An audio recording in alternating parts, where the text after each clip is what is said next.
सदा बालभानुप्रभा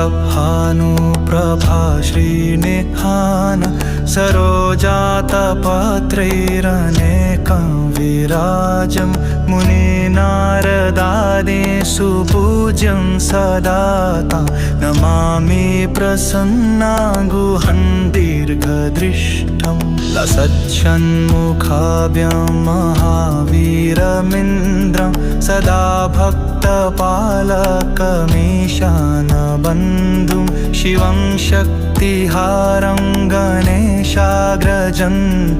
नमामि गुहं तारकारातिमीदे